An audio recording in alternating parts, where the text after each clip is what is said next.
productivity. Because sometimes it's just time to stop making excuses and start doing just what you can.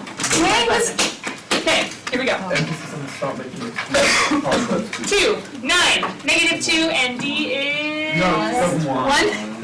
-6 and then 1. Yes! Rocking it? Yes! Good. 12. Your face is 12. Well, -3 has, but you had to solve for C. Why only the positive square root? Because... Let's go. What if I do it in decimal form? 4.5. Oh, I didn't know how to do that. If you guys missed the beginning, -3 halves is what you're supposed to set the function equal to. And then you were supposed to solve for C. what do you set the negative? Equal to the function, The original? the integrand. Okay. Because MBT says f of C, f being the integrand, so there's a function value of the integrand, hence why they did -c squared over 2. That equals the integral of 1 over b minus a from a to b of the function. So they found the integral to be -3 halves, set the function integrand equal to it, and solved. Nice, no? Only positive 1 over b minus a is the formula. Oh, it's Average. Yeah. Thanks, Gabby. Final answer is positive root 3. Number 16. Final answer, a couple different ways of writing it, but one way is 4 minus pi over 4. Is that 4.429? No, it's 0.214. Will we have to do that on the test? Adjust it. No, the, because Solve by hand, it gave maybe? us a region, What'd you say was like a it? shape on a graph, and we had to find the area. I'll give you a shape. It told you to solve. Rectangle minus semicircle, right? Oh, yeah. Rectangle minus semicircle. You might, because you didn't know base times height and 1/2 pi r squared. Wait, how is passing the pile? Oh, wait, having the pile versus not square. 16, 22, 26. It's okay, it's the little things that sometimes make the biggest difference. Having the pile part, Life lesson. Wait, Math lesson. integrals? Oh, okay. Wait, so we're finalizing our question for today? Well, I'm trying to get something I can actually say. Copy!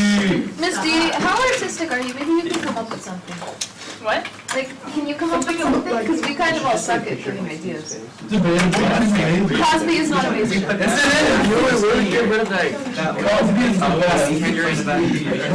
No, we're not doing tangerines. Wait, that's common. That's good. See, we're just.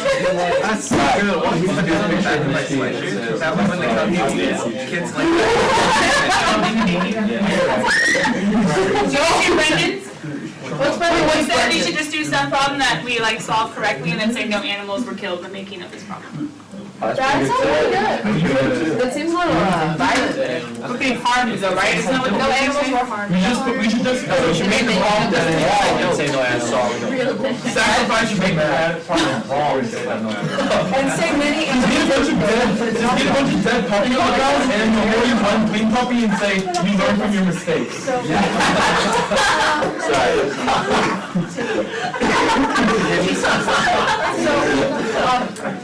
Oh, never mind, here's the best. Yeah, sit down, people. Final 3. Is it final 3? I don't know. Yeah. Can you explain 48? Okay, is it weird? Sounds to me like your sister's got a Oh, actually, that's error. Miss D, I don't know what I did, but I thought I did it right, and I got 2 over 5. 36.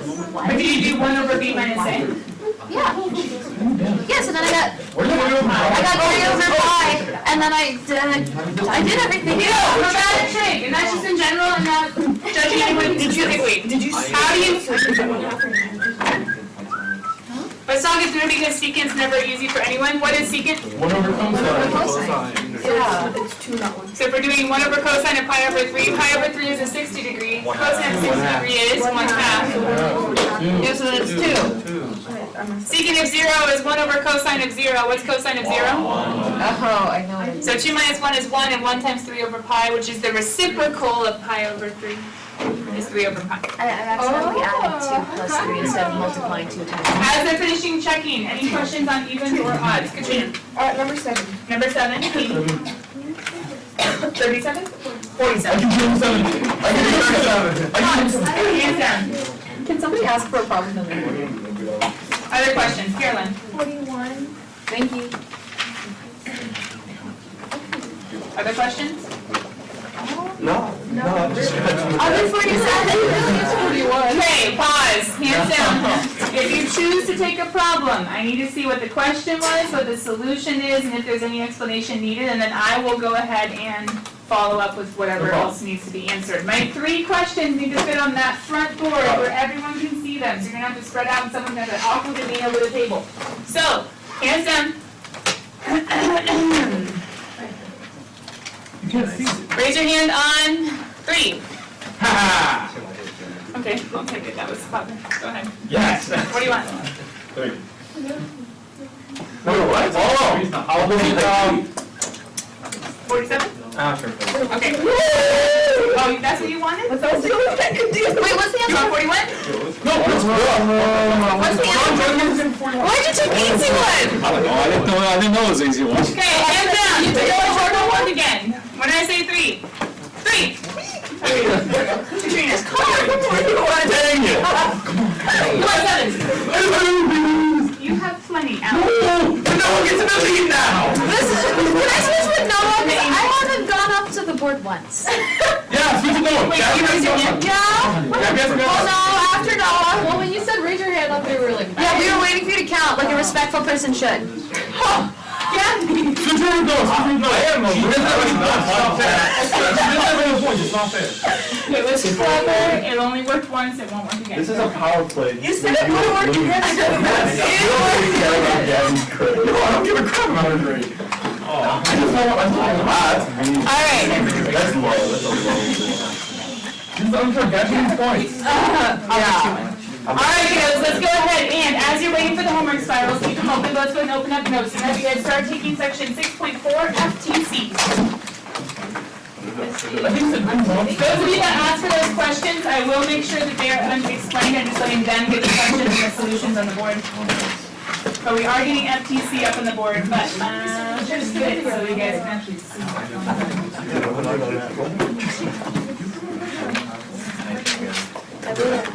I wouldn't put more, do something down. Sorry, I did speed today just because we're going quick. Next time I will get out my grade book and make sure that I'm being fair. Corey, since you are no longer in the lead, you will be available to have another one, so calm down. Okay, Kyle, that sucks. It's not like you have like over 100 in this class and you don't. So if you get a lot of points for participation, Well, can I you get extra probably credit? do. No, you're just the one that would get like 100% on participation. So everyone's is judged based off of mine and Noah's? Yeah. Kind of. Wait, Miss T. Miss T. Not their entire participation grade, but the way to get them to 100%. So I'm at like a 9. Oh, what am I at? Depends on how we're doing. There's usually a class average as to how well we're doing. Oh, okay. That's the reason I'm helping you out. The weekend already. Jason, I finished my homework through the weekend. I'm on that next week. Yeah, I finished Friday. I'm in the next chapter. I can finish like Wait, for what? We always have to Oh, forgot. In class.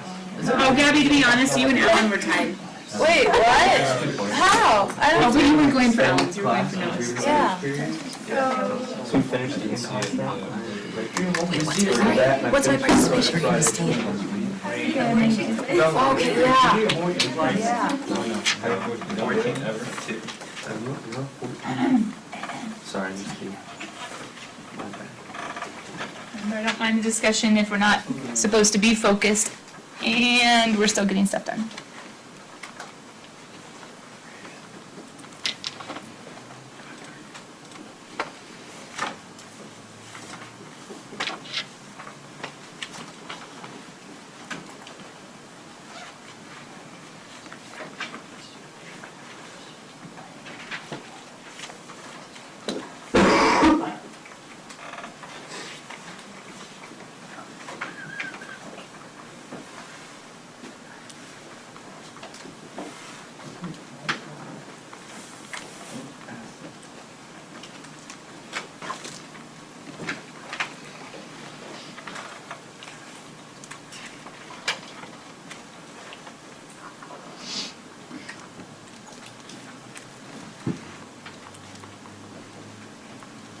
as you guys are writing, FTC we know has two parts. Has the part that says to solve a definite integral, antiderivative of b minus antiderivative of a will work. But there's also the part that talks about taking a derivative of the accumulator function. This year's book and last year's book calls part 1 and 2 different things. So I'm not going to stress this year which one's part 1, which one's part 2. Just be ready when a problem mentions FTC, whether it's saying part 1 or part 2. If it doesn't, that's actually even better. But if it does refer to a specific part, go peek back in the section of the book as to which part it's referring to, or use your discernment and based on context, choose the part you need to apply. One part of FTC has to do with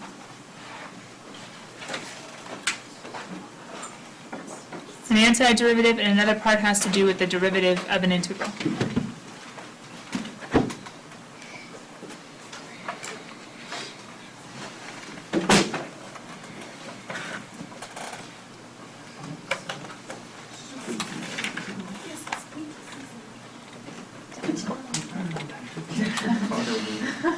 I separate them as the antiderivative part and then the evaluation part. One of them is more of an idea, and the other one is more of a solving procedure for an in-depth.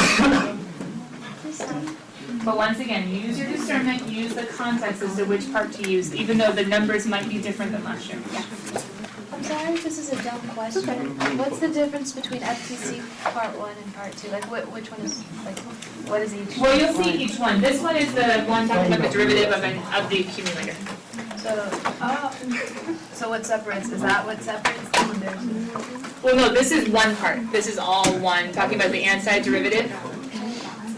The accumulator function equals the antiderivative, and the derivative of the accumulator, the derivative of the antiderivative is the original, the integrand. This is one part of FTC. I'll show you the other one real quick. It's right here. The second part is how to solve a definite integral using the antiderivative.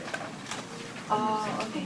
But I just said first and second because in the order in this book, this is the second and the other is the first, but last year's book had it switched.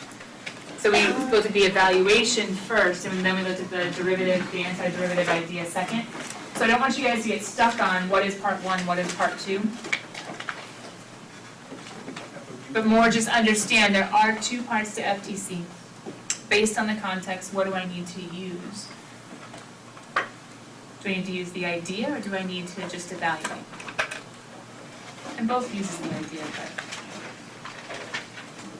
but. I'm picking up here at the front really quickly about what we have.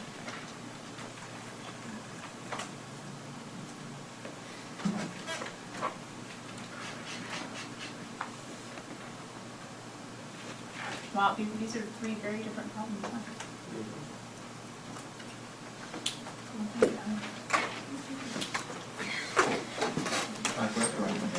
Or don't write your name. I already gave you this. Yes. Right, so similar. Okay, so. Really quickly, what's that say? Can't be, oh, I wrote the instructions. Can't be 2. Can't be 2. Oh, got it. Why can't it be 2? Yeah. Okay, for number 7, guys, go ahead and write it down.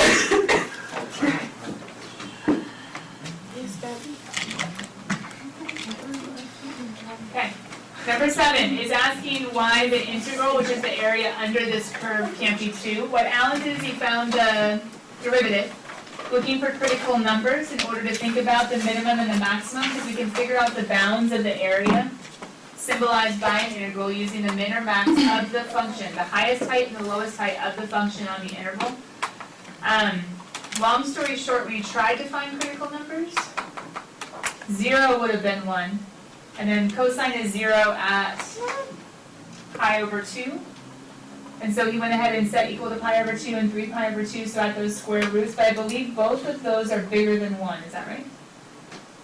So both of the critical numbers, or all the critical numbers, would be bigger than 1, aka they'd be outside the interval. So for our interval 0 to 1, basically, Sine of 0 is the lowest this area could be, and sine of 1, using the endpoints, because critical numbers, there are none in the interval. Using the endpoints from the bounds, you can use 0 and 1. Sine of 0 will be the lowest, and sine is increasing on that interval. Sine of 1 will be the highest. You could plug into a table and see the same thing. And basically, when you plug in sine of 1, let's just say sine of 1 is less than 2. Let me put that here. Sine of 1 is less than 1, which is less than 2, so therefore, is it even possible for this to ever equal 2? No, because it's outside the min and maximum bounds of the area. Another way of thinking about it is, guys, can sine as a function ever go above 1 or below negative 1?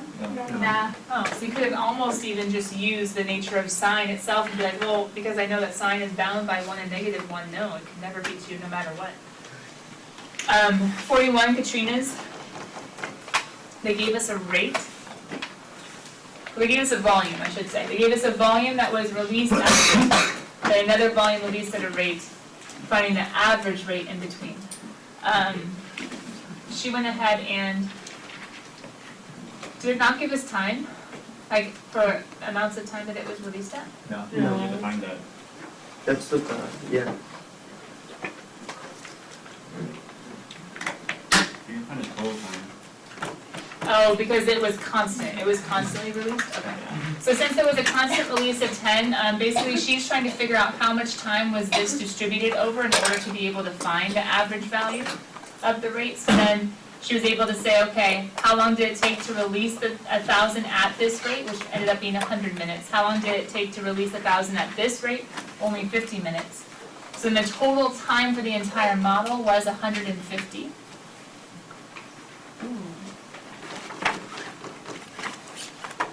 Did that work out right? Yeah, that's back. That's what it says in there. It should work. Interesting, I would not have done it that way. How would you have done I guess because of the constant rate though, it'll end up being the same. I would have done an integral from 0 to 100 of 10, plus an integral from 0 to 50 of 20, with the average value, that's how I would have done it.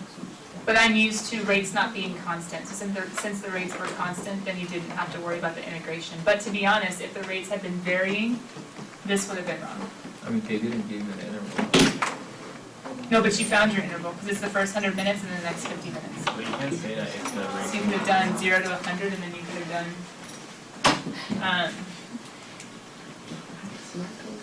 you could do 0 to 50, or you could have done 101 to 150. You can't say that though. If you have a varying rate. If you have a varying rate, you wouldn't have been able to make this judgment call, because this one is saying that it's No, constant. but you can't find the. Yeah, interval isn't regardless. If you have a varying rate. You can only find the interval that you're using. Right. If the scenario had been dealing with a varying rate though, we would have, using the times that would have needed to have been given to us, we would have needed to find average value in the interval. Does that make sense? Because when I originally tried to do it, I tried using an integral, but then I think I probably just did it, because I thought it would have been, like, I had my bounds as 10 to 20. Oh, yeah, because you were using the rates, but you would have needed to use the minutes as the bounds, because it's dt. Does that make sense? Yeah. So you would have had to use the minutes. Anyway, I just wanted to bring it up, because usually, like, the AP won't give you a constant rate, so you won't be able to just do the math that easily, but you guys are right, you wouldn't have been able to find the times if they had given you. Yes, Corey, shall we explain that first? I got you, man. Sorry, no, can't be it because. You basically went through and solved each one, right? Yeah. Yeah. This is. Yes, Corey did. I should pull. Thank you. Because the question just But says they which give you one the all are true Is this except. A, B, C, D? Yeah, it says all are Okay. true except Yeah. what? So which of the following are false? Is that what it is? And then it gave you like some things where it was like the interval from 3 to Context. 7, f of x equals 5. Oh, so the clues aren't written. Is that what it is? Yeah, that's what it is. Okay, so you have the clue from 3 to 7 of F, 3 to 7 of G. A is false. Because there's no multiplication or. Well, it says that, A said that equals 10. So you're trying to solve for this?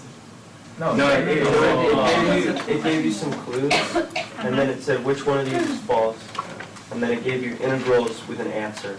I just didn't like the answer for A. Wait, what number? I know. Got it. The question mark is supposed So, to be a Ms. T, 10. it said the integral from 3 to 7 of f of x dx is 5.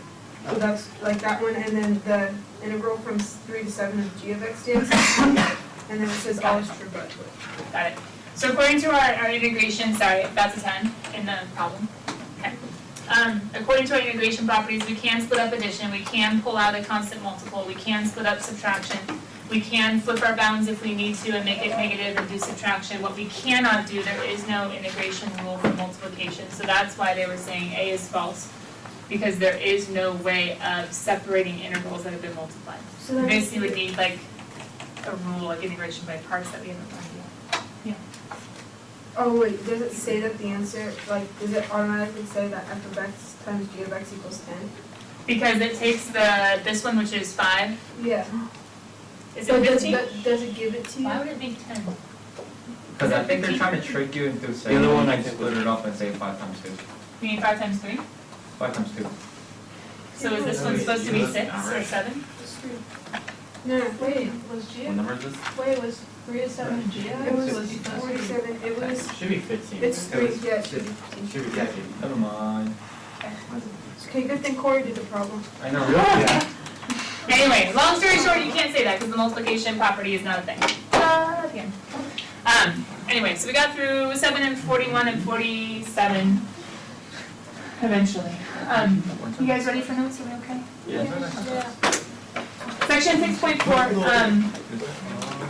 how did I last year, we know what this is supposed to be, but how did I show you what this is supposed to be? Kiddos, how would you actually solve the integral from a to u of f of x dx?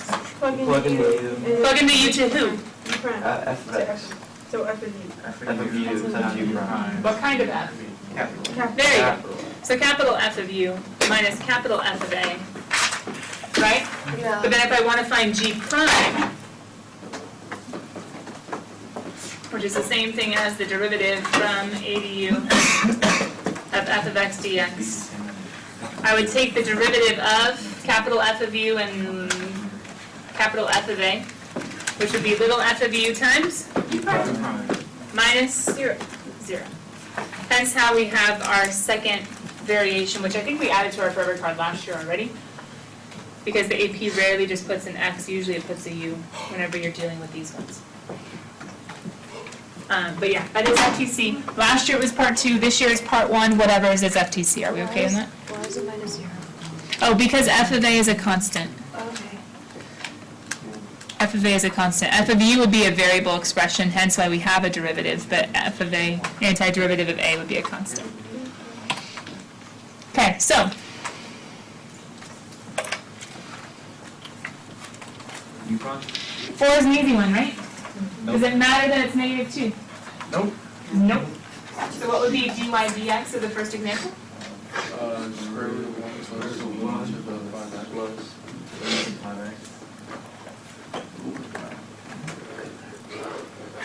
You guys go ahead, do 16 and 20. Ooh, saucy. Wait. Using the antiderivative idea, using FTC, you can derive an integral.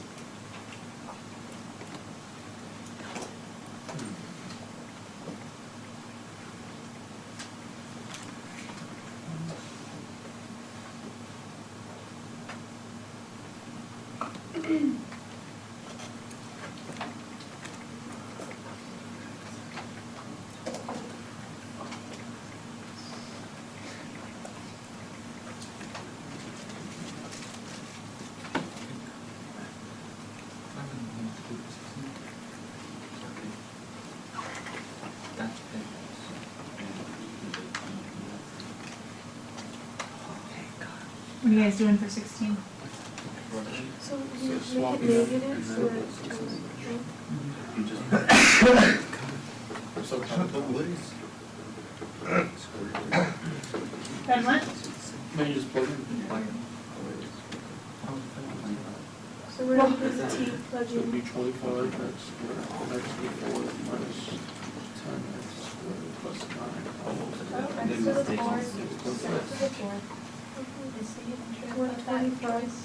25 x to the 6th plus 6. You have put x squared on the top and I'm like, okay, let's choose that, cause I can't multiply for the life of it. I know it's a struggle. You should. Wow. Ah. U prime, no, you forgot U prime. Wait, So what have I done? F of U times U. I flipped the bound so that I have, okay, I flipped the bound so that I have an a to a u. What is the derivative? Because it's time to take, I apologize, I should have written dy dx. dy dx is equal to take a derivative, I need f of u times u prime, right? So I take my f of t, which is the function inside the integral. I take my f of t, I need to plug in u, so I plugged in 5x squared for t, had to square it, so hence 25x to the 4th. I had to plug in u for t, so minus 2 times u would be negative 10x squared plus 9. All over plugged in u, had to cube my 5x squared. The negative is there because of the switch of the bounds, and I need to have a u prime at the end. So what's the derivative of 5x squared? 10x. And you don't do 25 because that comes up to be 0. Yeah.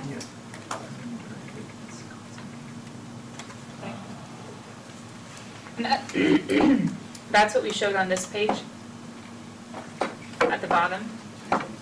So I did it generally, because you would get antiderivative of u minus antiderivative of a, but when you go to take the derivative, deriving that function, you get only a derivative of the first piece, because that piece is just a constant. So, hence why we don't have to actually solve. The final answer, I don't know, it's messy.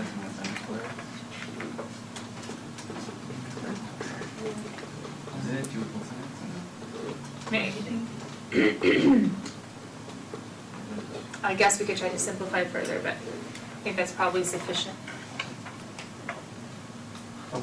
So plug in the u, multiply by u prime.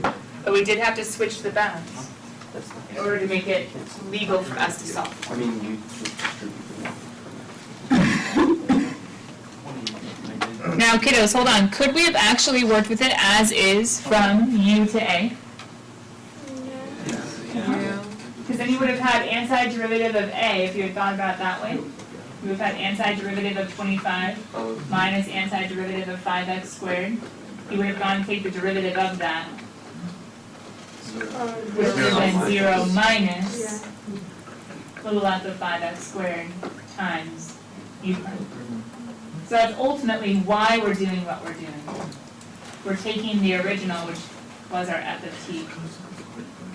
We're taking our original, we're plugging in 5x squared, we're multiplying by 10x with a negative. So you don't necessarily have to switch the bound as long as you understand why there does need to be a negative in our final answer. Now, those of you that have moved on to 20, question, what you doing? You do what you did right there, just plug in So, the wait, sign. so integrate that and plug it in. You do what you did right there, except. Antiderivative? Yeah, do Yeah, that. and there you go, cosine. Then derive it. Positive sine. What do you get? Cosine square x. Alright. No, not yet. Let's just write it out. Derivative of the antiderivative will be back to the original, right?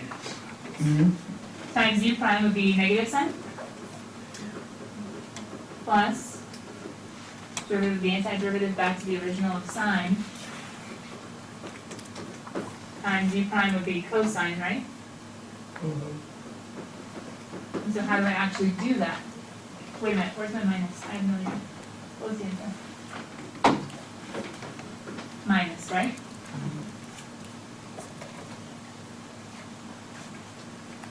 So I could go ahead and plug in and I would end up with, remember, my little f of t, my original function is t squared, so let's plug into him.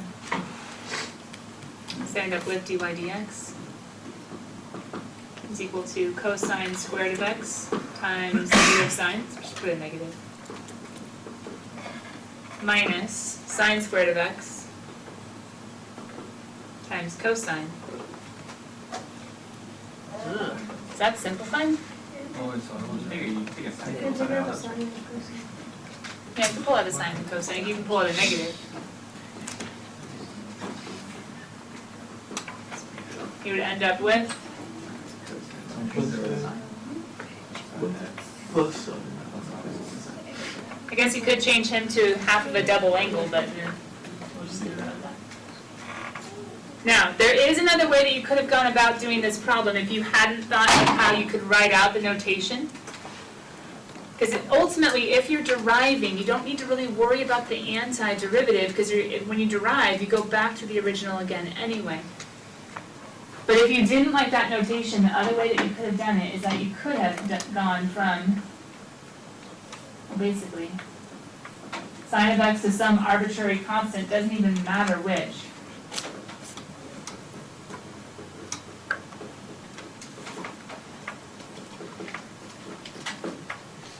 And then what you could have done is you could have switched these bounds to make it negative, and then you would have had an a to a u and another a to a u. It would have ended up the same, and it would have been okay. But technically, if you use this antiderivative notation, you can kind of do the rule yourself without having to split it up and then do our original from a to u rule twice. Does that kind of make sense? This way would have worked. You would have just switched the bounds, made it a negative, then you would have taken negative f of u times u prime, which is what we got when we plugged in for the second one. Then you would have done plus u squared f of u times u prime, which would have gotten you this one. So that would have been like last year's way of doing it. But this year, it's like if you can actually do the rule yourself, it does make it simpler. Okay? Okay.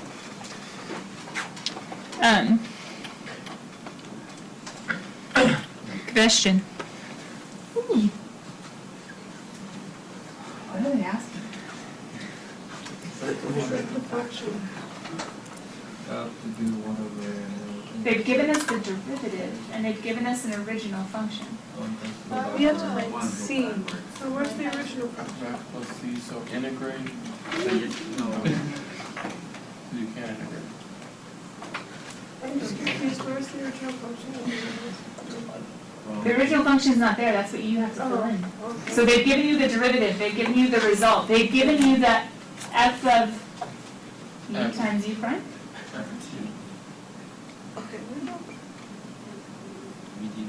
isn't that? Yeah, it's at Why? because if you derive the original equation as dy dx equals f of t of x. So much should go inside my integral.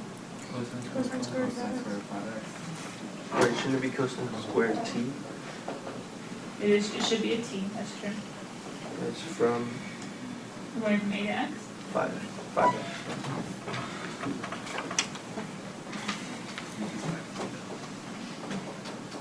If it was, To do if we did make it 5x, we'd have to change this inside, right? Yeah. Because we would have times 5 and we don't have a 5. Ah, But we could make that 5x and make this 1/5 t. I guess we could do that.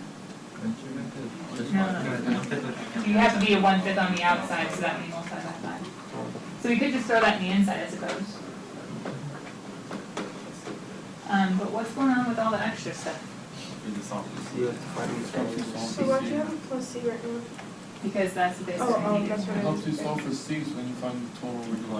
Okay, so we plug in y equals -2 when x equals. Ugh. You should make it, Well, it's like cosine of square, well, integrate that, plug inside and minus equal f a equals -2. How do you integrate cosine squared of 5t? You said. No. That's downstairs. What's the integral of cosine squared? Nothing. You can't do anything. You can't do anything, you're totally stuck. Just take it to the best. Cosine squared t, and then the 5 with the x's, so then it's 5x. And then you replace both sides for something else. Okay, so hold on, Jason's trying to go with John's idea. Because the 5t in there is kind of making us a little crazy. So what if we put the 5x here, then we need a 1/5 out there, and then this could just be a t, because that would get plugged in, right? And then times e prime, the 5 would cancel. We can pull the 1/5 out. How do we integrate cosine squared? You make it 1 minus sine squared. Okay, that one. Oh, that helps so much. Never mind. So proud, Carl. Oh, we have rules for this, huh? Isn't it just like a, I don't know, maybe like a forever. chain? If this was a forever card, I'm so Cosine sorry. squared. Maybe it could be like 1/3 sine of, sine This one's to no the, angle curve. sine. Is it cosecant something?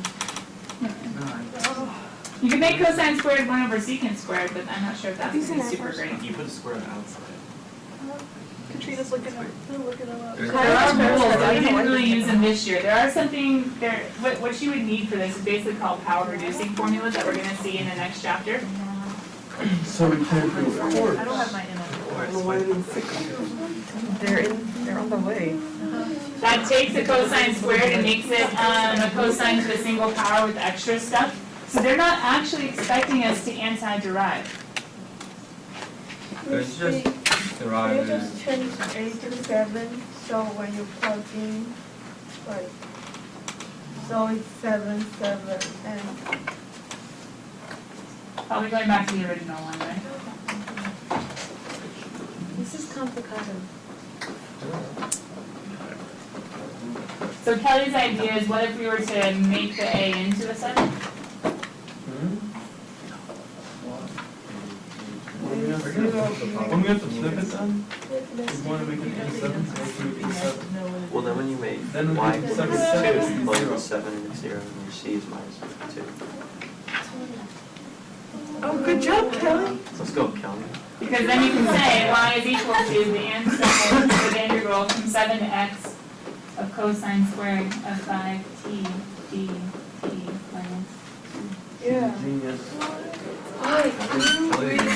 Wait, how did you just skip, how did you just get C then? You guys were thinking that we were only supposed to be plugging in this and this, but what else could we plug in? A. And what is the one A that would help us if we knew x was 7? 7. If we can't anti-derive, the only A that would be helpful is a 7, because we know from 7 to 7 cancels out the whole integral. How is it 7 to Because then 7? you plug in -2 for We y. made an A, and we made a function, and we made a C. We were able to make all three. So we chose the A to be the same x value, so that when you plug in 7, it's 7 to 7, which is 0. We need C to be -2 for y equals. Oh, okay. oh, This takes some creativity. Because when you plug in, Beans are you frying? the only A that's helpful is if we made it 7, so that way, when we plug in our 7 and our -2, 0, C equals -2. Oh, yeah, we got it. Can't you just?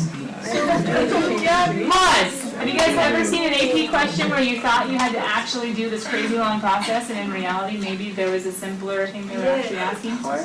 That's what was going on here. They did not ask you to anti-derive. Now, after BC, in the next chapter, they might have actually asked you to anti-derive that, but not in this problem. Oh, so could you have picked any number you wanted to for A? You just needed to make a function where you had an A, had a function, had a C. You guys just thought the A had remained an A. But it didn't. We could have chosen the A, which Kelly did. She chose the one A that helped us out. Okay. Any other A wouldn't have helped, right? Because we don't know how to anti-derive that. Nicely done.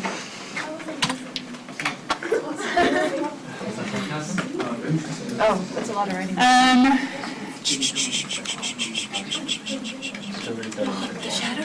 This is basically like our story time from the beginning, which is good and all, but we just don't have time to talk about it. But it was basically like our story time, how we talked about how the fundamental theorem of calculus truly is what brought the two parts of calculus together and made it into the map. Is this FTC part 2? Well, depends on how you talk about it. I say, here's another part of FTC. Last year it was called part 1. This year it's called part 2, but long story short, it's another part. Don't mean to be confusing you. Last year it was technically called part 1. This year it's technically called part 2, but it's just the evaluation part.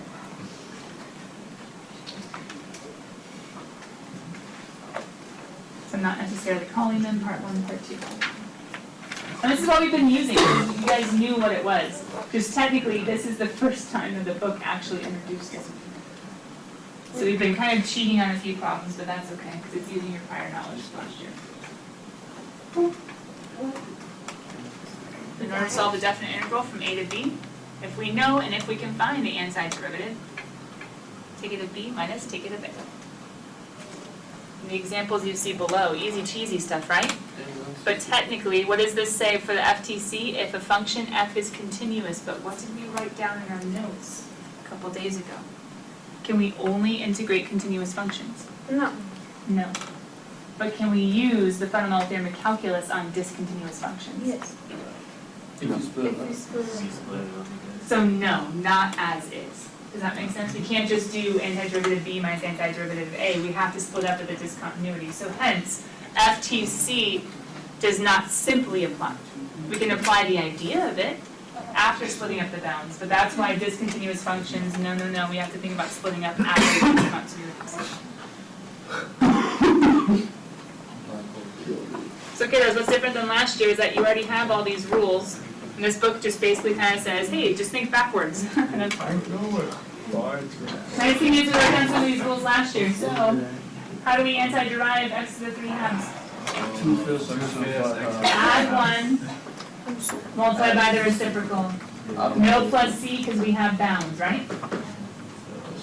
Help your brain out. Don't think in terms of 5 halves, think in terms of the square root of something to the 5th power. How do we antiderive Make it to the -2. 2x to the -2? Add 1, negative, and then negative. So 2x to the -1 times the negative for the bounds, -2 to -1. Help your brains out, rewrite before you plug in. Kiddos, don't worry, this was me just saying words, it's super important. What do you got to do? Do you need any of these? Only if you didn't have them in your forever cards, otherwise. Oh, did you look at, well, we didn't get the total distance value. Can we do like half of it? We can do most of homework. So look at your forever cards. Don't change the Don't change the chess. This just got changed, so now we don't have 2 cents all in the same. We'll be focused on a little bit.